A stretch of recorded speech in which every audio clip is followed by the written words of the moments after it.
Jemaat yang dikasihi oleh Tuhan, mari kita teduhkan hati kita sebelum kita mendengarkan firman Tuhan. Mari kita berdoa. Terima kasih ya Tuhan buat kasih sayang-Mu yang tidak pernah berakhir dalam kehidupan kami. Dan kasih sayang itu boleh memungkinkan kami berlaku ibadah pada pagi hari ini bersama keluarga kami. Karena kasih sayang itulah yang memelihara kehidupan kami. Kasih sayang itulah yang menebus kami. Kasih sayang itu yang menerima kami apa adanya. Terpujilah Engkau ya Sang Kristus, karena hanya oleh kasih sayang-Mu lah kami boleh ada sebagaimana kami ada pagi hari ini. Dan sebentar kami akan mendengarkan kebenaran firman Tuhan.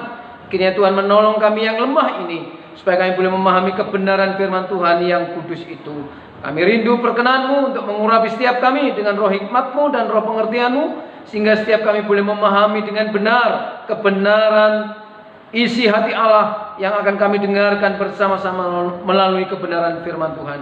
Berfirmanlah dan kami siap mendengar. Urapi hamba-Mu yang tidak lebih daripada yang lain. Biarlah hamba-Mu hanya sekedar alat untuk menyampaikan kebenaran firman Tuhan, sehingga jemaat-Mu hanya terpuaskan dan diberkati oleh kebenaran firman Tuhan semata. Terima kasih ya Bapa, terima kasih. Di dalam nama Tuhan kami Yesus Kristus, Sang Maha Kasih itu, kami mempersembahkan hidup dan doa kami. Haleluya. Amin. Shalom, selamat pagi. Saya terlalu yakin kita semua berlimpah dengan kasih sayang dari Allah di dalam Yesus Kristus. Dan kasih sayang itu yang menjadi dasar kita bersukacita pagi hari ini. Puji nama Tuhan, kita akan kembali bersama-sama menikmati kebenaran firman Tuhan. Dan renungan firman Tuhan ini menjadi kelanjutan, akan menjadi kelanjutan maksud saya, dari kebenaran firman Tuhan minggu kemarin. Kita akan bersama-sama menikmati berkat dan makna dari doa yang diajarkan oleh Tuhan Yesus, yang lebih dikenal dengan doa Bapa kami. Mari sekali lagi kita akan membaca bagian doa Bapa kami secara utuh, tetapi khusus pagi hari ini kita akan merenungkan lebih jauh lagi yang bagian ayat 12. Mari kita membaca Matius 6 ayat 9 sampai yang ke-13. Begini bunyi firman Tuhan. Karena itu berdoalah demikian. Bapa kami yang di sorga, dikuduskanlah nama-Mu, datanglah kerajaan-Mu, jadilah kehendak-Mu di bumi seperti di surga. Berikanlah kami pada hari ini makanan kami yang secukupnya, dan ampunilah kami akan kesalahan kami, seperti kami juga mengampuni orang yang bersalah kepada kami. Dan janganlah membawa kami ke dalam pencobaan, tetapi lepaskanlah kami daripada yang jahat. Karena Engkau-lah yang mempunyai kerajaan dan kuasa dan kemuliaan sampai selama-lamanya. Amin. Sekali lagi kita akan merenungkan bagian ayat 12, dan izinkan saya membacanya sekali lagi ayat 12. Dan ampunilah kami akan kesalahan kami, seperti kami juga mengampuni orang yang bersalah kepada kami. Saudara terkasih dalam kasih Tuhan Yesus Kristus, untuk kesekian kalinya kita akan bersama-sama mendengarkan kebenaran tentang pengampunan.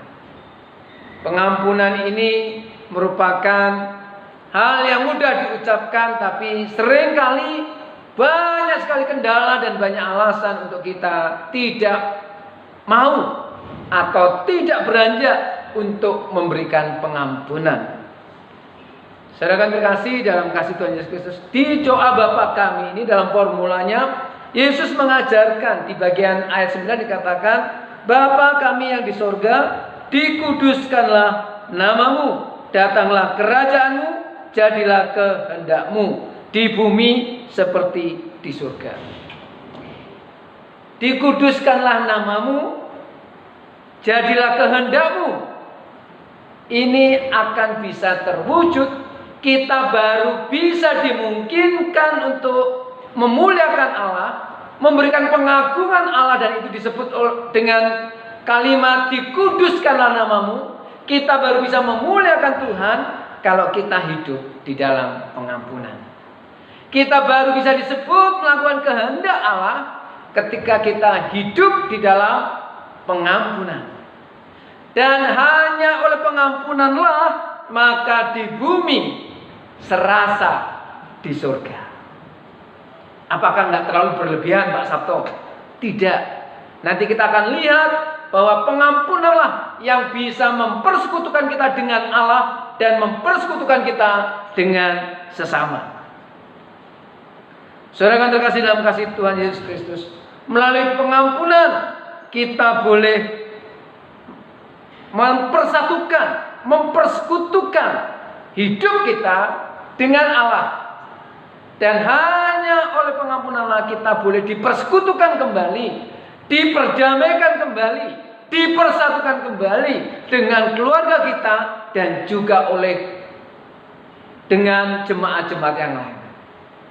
Saudara yang terkasih dalam kasih Tuhan Kristus, itulah kenapa Tuhan Yesus mengajarkan di dalam doanya supaya kita berdoa, ampunilah kami seperti kami juga mengampuni orang yang bersalah kepada kami.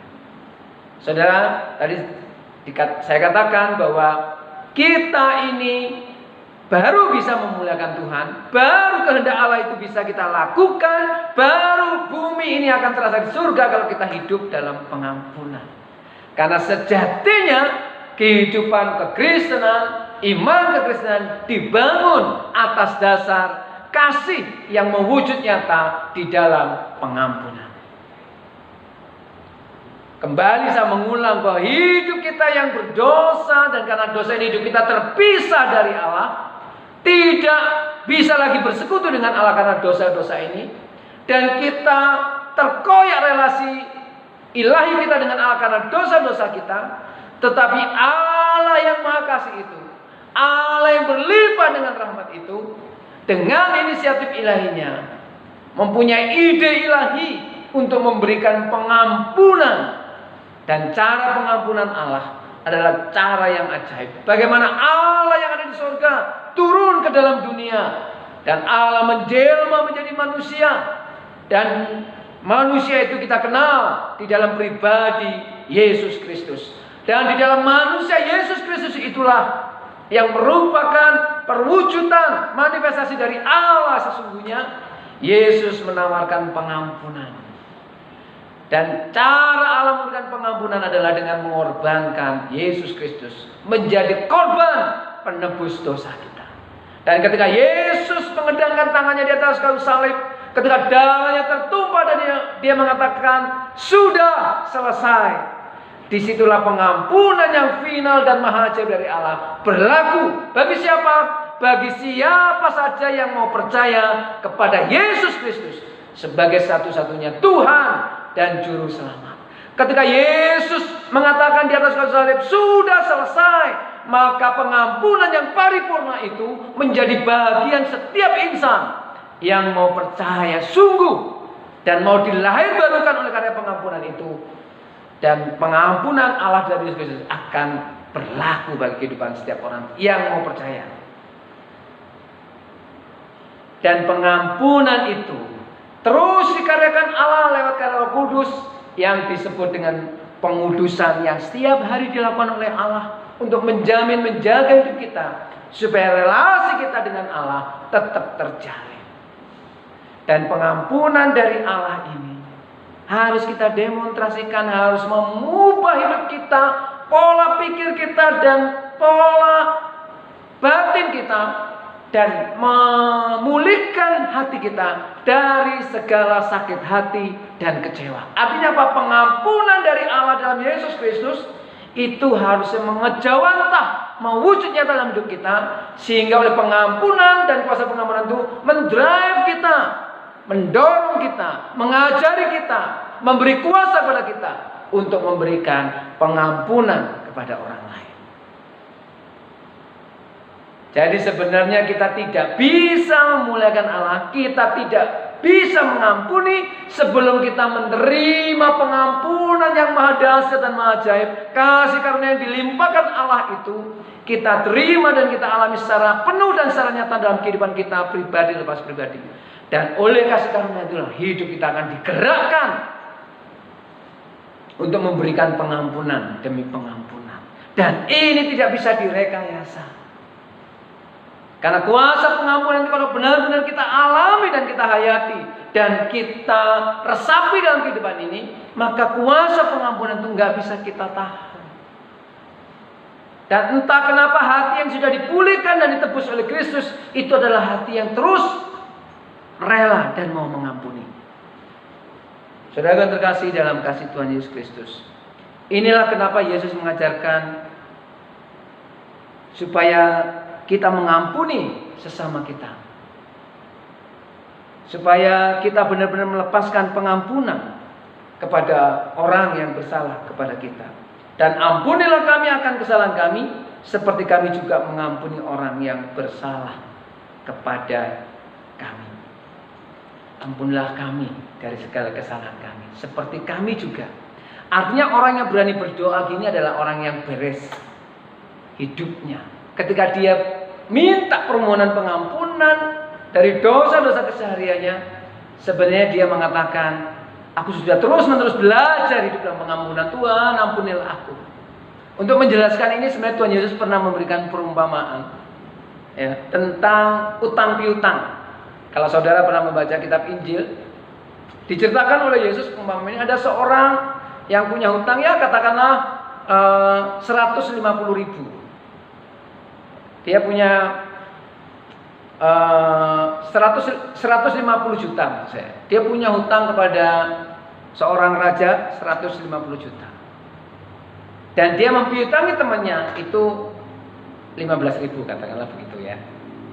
Nah, ketika dia ditagih dia nggak bisa bayar, singkat cerita, hutang yang 150 juta itu diputihkan oleh rajanya.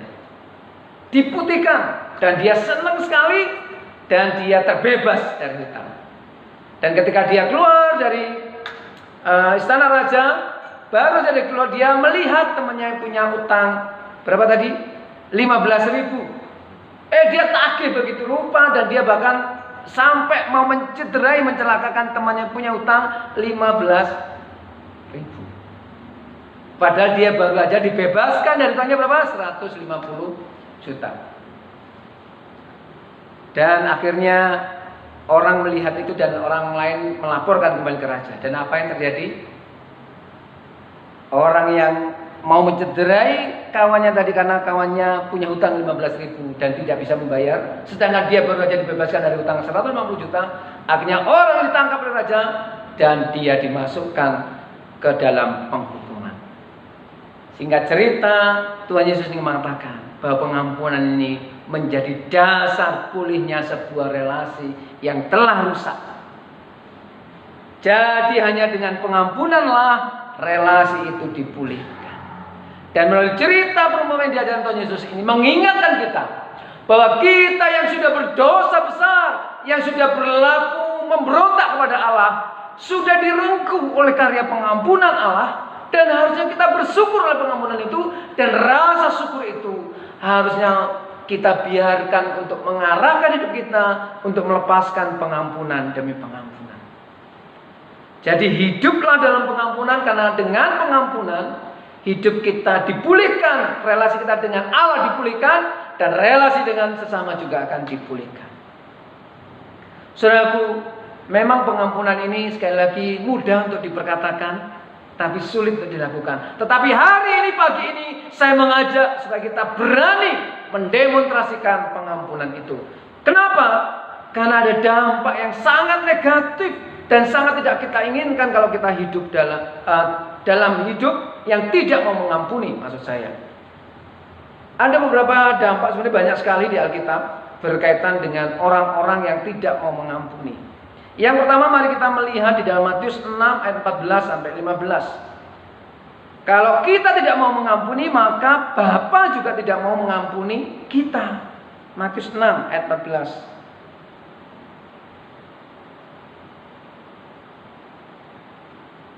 Karena jikalau kamu mengampuni kesalahan orang, Bapamu yang di sorga akan mengampuni kamu juga. Tetapi jikalau kamu tidak mengampuni orang, Bapamu juga tidak akan mengampuni kesalahanmu.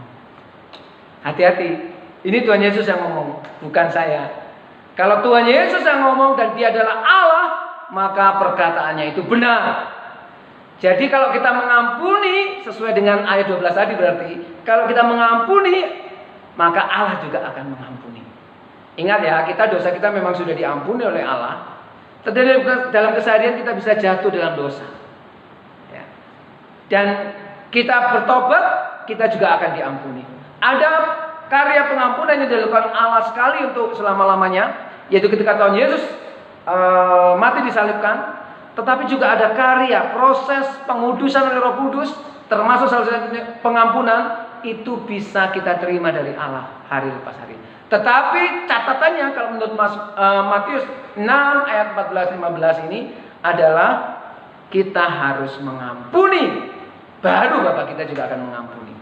Seperti ceritanya Tuhan Yesus tadi perumpamaan tentang utang piutang. Jadi kalau kita tidak mau mengampuni, maka hukuman itu akan kita terima. Dan hukumannya apa? Allah tidak lagi mau mengampuni kita. Artinya Allah kecewa, menyesal, sudah diberi teladan kebaikan yang luar biasa, sudah dilimpahi kasih karunia pengampunan yang luar biasa. Kita masih belum mau belajar dan bebal untuk tidak memberikan pengampunan. Jadi sekali lagi kalau kita membaca ayat 15, tetapi jikalau kamu tidak mengampuni orang, Bapamu juga tidak akan mengampuni kesalahanmu. Dan ini sangat berkorelasi, sangat berkaitan dengan yang kedua. Kalau kita tidak mau mengampuni, Bapa tidak mau mengampuni. Dan kalau Bapa tidak mau mengampuni, apa yang terjadi? Mari kita membaca di 1 Yohanes 3 ayat 15. Mari kita baca dengan cepat. 1 Yohanes 3 ayat yang ke-15. Perhatikan. Saya ketika membaca bagian ini, saya jadi bergumul tentang pengampunan. Setiap orang yang membenci saudaranya adalah seorang pembunuh manusia. Dan kamu tahu bahwa tidak ada seorang pembunuh yang tetap memiliki hidup yang kekal di dalam dirinya. Dan kamu tahu bahwa tidak ada seorang pembunuh yang tetap memiliki hidup yang kekal di dalam dirinya. Jadi kalau kita tidak mau mengampuni, artinya apa? Kita masih membenci orang itu. Kalau kita nggak mau melepaskan pengampunan, artinya kita masih terikat, terbelenggu oleh kebencian. Dan menurut 1 Yohanes 3:15, kebencian itu sama dengan pembunuh. Dan seorang pembunuh akan kehilangan kehidupan kekalnya, akan kehilangan kasih karunia yang dilimpahkan oleh Allah. Jaminan-jaminan yang diberikan Allah menurut 1 Yohanes ini akan hilang. Karena jelas dikatakan oleh ayat 15, dan kamu tahu bahwa tidak ada seorang pembunuh yang tetap memiliki hidup yang kekal di dalam dirinya. Dia akan kehilangan hidup yang kekal itu. Wah, saya bergumul apa benar yang dimaksud firman Tuhan ini. Tapi firman Tuhan ini jelas mengatakan kita akan kehilangan hidup yang kekal itu kalau kita tetap menjadi pembenci, artinya kita tidak mau mengampuni. Saya jadi berpikir, kalau begitu lebih baik saya akan memilih mengampuni sekalipun sulit, asal saya punya kehidupan yang kekal itu, asal saya bisa melakukan kehendak Tuhan dalam hidup saya, asal rahmat Tuhan tidak pernah beranjak dalam hidup saya akan melakukan pengampunan sekalipun itu sulit. Pilihannya cuma itu, Bapak Ibu. Pilihannya cuma kita harus mengampuni supaya kita tidak kehilangan rahmat. Bahkan Yohanes mengatakan kehidupan kekal itu tidak hilang dari diri kita. Kemudian kalau hidup kita tidak mau mengampuni, maka relasi kita dengan Allah akan terhalang. Nanti Bapak Ibu bisa baca Yesaya 59 ayat 2. Ada penghalang antara kita dengan Allah. Padahal Allah itu Maha Kasih, tidak kurang panjang untuk menolong kita, telinganya juga terbuka untuk kita, tapi yang menghalang itu semua adalah dosa kita. Nanti baca di Yesaya 59 ayat 2. Jadi kalau kita tidak mau mengampuni, maka relasi kita dengan Allah, doa-doa kita akan terhambat. Kalau itu semua terhambat, maka berkat-berkat Tuhan juga akan terhambat dalam hidup kita. Yang terakhir, kalau kita tidak mau mengampuni, sebenarnya ini bisa dijelaskan sebagai gejala psikologis. Kalau orang menahan dirinya untuk tidak mengampuni, artinya dia masih hidup dalam kebencian. Kalau dia hidup dalam kebencian, maka cara berpikirnya pun juga akan selalu negatif. Apalagi kepada orang yang dibenci, akan selalu negatif. Sekalipun orang yang dibenci itu melakukan hal yang benar. Artinya kita tidak pernah objektif dan kita tidak pernah benar menilai seseorang. Kenapa? Karena kebencian. Kenapa? Karena kita tidak mau mengampuni. Dan ini adalah gejala-gejala psikologis. Sehingga kalau kebencian itu kita simpan, itu bisa berimpact, bisa berdampak dalam kesehatan kita. Kita akan bisa migrain, ya. Kita akan bisa, badan kita nggak enak, ya. Kenapa? Pernah saya khotbahkan bahwa apa yang terjadi di psikologis kita itu akan berdampak pada fisik kita.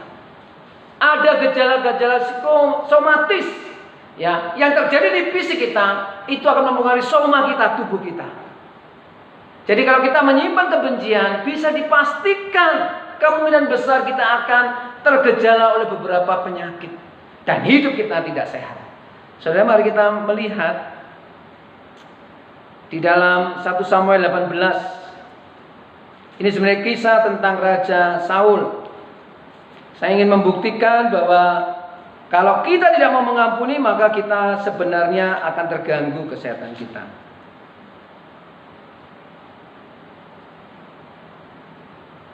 1 Samuel 18 ayat 8 dan 9. Lalu bangkitlah amarah Saul dengan sangat, dan perkataan itu menyebalkan hatinya, sebab pikirnya kepada Daud diperhitungkan mereka berlaksa-laksa, tetapi kepadaku diperhitungkannya beribu-ribu. Akhir-akhirnya jabatan raja ini pun jatuh kepadanya. Sejak hari itu, sejak kapan? Sejak Daud mengalahkan Goliat dan orang memuji Daud, ya, bangsa Israel memuji Daud, ya. Saul mengalahkan beribu-ribu, tapi Daud mengalahkan berlaksa-laksa. Sejak hari itu maka Saul selalu mendengki Daud. Dan apa buah dari dengkinya Saul pada Daud? Dia kemanapun saja nggak pernah sejahtera. Bahkan padahal dia seorang raja, kemanapun dan dimanapun dia berada tidak pernah sejahtera, karena hidupnya dikuasai oleh dengki dan kebencian. Dan akhirnya apa? Muncul niat yang sangat destruktif, yang menghancurkan, yaitu punya niat untuk menghabisi Daud. Artinya sepanjang hari, setiap pagi sampai malam, Saul berpikirnya cuma gimana caranya menghabisi Daud. Tidak pernah ada damai sejahtera dan sukacita. Dan dia bisa dikatakan sedang terganggu jiwanya dan sedang terganggu kesehatannya. Ayat terakhir yang kita baca, mari kita lihat Ayub 5 ayat 2.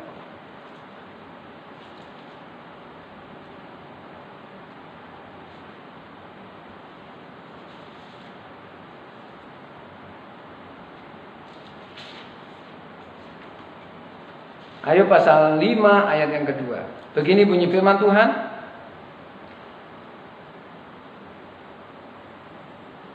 Sesungguhnya orang bodoh dibunuh oleh sakit hati, dan orang bebal dimatikan oleh iri hati. Orang bodoh dan orang bebal ini adalah orang yang tidak mau mengampuni, salah satunya. Jadi kalau kita bebal dan tidak mau mengampuni, padahal karya pengampunan Allah sudah nyata dan kita mengaku sudah mengalaminya, akan terasa janggal dan aneh kalau karya pengampunan Allah itu tidak melembutkan hati kita untuk memberikan pengampunan. Makanya di situ akan dikatakan oleh Ayub, orang yang bodoh dibunuh oleh sakit hati. Apa salah? Sakit hati bisa membunuh saudara loh. Dan orang bebal dimatikan oleh iri hati. Hati-hati. Kesehatan kita bisa terganggu, bahkan jiwa kita bisa terancam karena kita dikuasai oleh kebencian dan tidak mau mengampuni. Jadi hari ini kita belajar dan kita diingatkan oleh doa yang diajarkan Tuhan Yesus supaya kita mengampuni orang lain. Dan sebelum kita mengampuni orang lain, mari kita juga terus-menerus merasakan, menikmati dan mohon terus supaya Tuhan Yesus mengampuni hidup kita. Dan kuasa pengampunan oleh Yesus itu boleh kita share dalam kehidupan yang penuh pengampunan. Kalau ini ada, maka dengan pengampunan ini kita bisa memperkuat, mempersatukan keluarga. Jadi kalau ada orang tua merasa bersalah dengan anak, ya, mari kita saling mengampuni. Anak merasa bersalah kepada orang tua, ada kebencian dalam keluarga, ada keretakan dalam keluarga, mari kita demonstrasikan pengampunan. Supaya keretakan itu direkatkan kembali oleh kasih yang mewujudnya dalam pengampunan. Kalau ada perbedaan dan ada pertikaian dalam jemaat ini, mari kita rukunkan kembali, kita rekatkan kembali dengan saling mengampuni, saling loh ya. Jadi masing-masing kita dengan rendah hati saling memberikan pengampunan dan saling mau menerima pengampunan. Kalau ini ada, kalau pengampunan ini mewujudnya dalam kehidupan keluarga dan gereja, benar-benar keluarga kita akan direkatkan dan dengan keluarga yang sehat dan benar akan membentuk gereja yang sehat dan benar. Selamat hidup di dalam pengampunan. Tuhan memberkati. Mari kita berdoa. Terima kasih Tuhan, Tuhan sudah mengajar kami untuk saling mengampuni. Ampuni kami Tuhan kalau selama ini kami sengaja dan menahan diri untuk tidak mengampuni. Padahal jelas kehidupan kami ini dibangun, didasari oleh pengampunan Allah di dalam Yesus Kristus. Ampuni kami ya Tuhan kalau selama ini kami tidak dan belum bisa mengampuni orang lain. Beri kami kuasa-Mu untuk kami boleh mengampuni orang yang bersalah kepada kami. Karena tanpa kami mengampuni orang lain, maka Bapa di sorga juga tidak mau mengampuni kami. Lembutkan hati setiap jemaat-Mu, lembutkan hati kami, dan Roh Kudus berkarya terus dalam kehidupan kami, sehingga kami boleh menjadi jemaat dan keluarga yang boleh hidup di dalam pengampunan. Terima kasih Tuhan. Di dalam nama Tuhan kami Yesus Kristus, kami sudah berdoa dan mengucap syukur. Haleluya. Amin. Mari jemaat, kita akan bangkit berdiri, kita akan meresponi kebenaran firman Tuhan dengan mengikrarkan komitmen kemuridan kita. Demikian. Kami bersaksi bahwa tidak seorang pun dapat sungguh-sungguh mengenal Kristus kecuali ia yang mengikutinya setiap hari dalam kehidupan. Dan bersama-sama dengan orang-orang percaya di sepanjang abad dan di segala tempat, dengan yakin mari kita mengikrarkan pengakuan iman rasuli kita. Demikian. Aku percaya kepada Allah Bapa yang Maha Kuasa, Khalik langit dan bumi, dan kepada Yesus Kristus anaknya yang tunggal Tuhan kita, yang dikandung dari Roh Kudus, lahir dari anak darah Maria, yang menderita sengsara di bawah pemerintahan Pontius Pilatus, disalibkan, mati dan dikuburkan, turun ke dalam kerajaan maut. Pada hari yang ketiga bangkit pula dari antara orang mati, naik ke sorga, duduk di sebelah kanan Allah Bapa yang Maha Kuasa. Dan dari sana ia akan datang kembali untuk menghakimi orang yang hidup dan yang mati. Aku percaya kepada Roh Kudus, gereja yang kudus dan am, persekutuan orang kudus, pengampunan dosa, kebangkitan orang mati, dan hidup yang kekal. Amin. Selamat hari Minggu. Tuhan memberkati.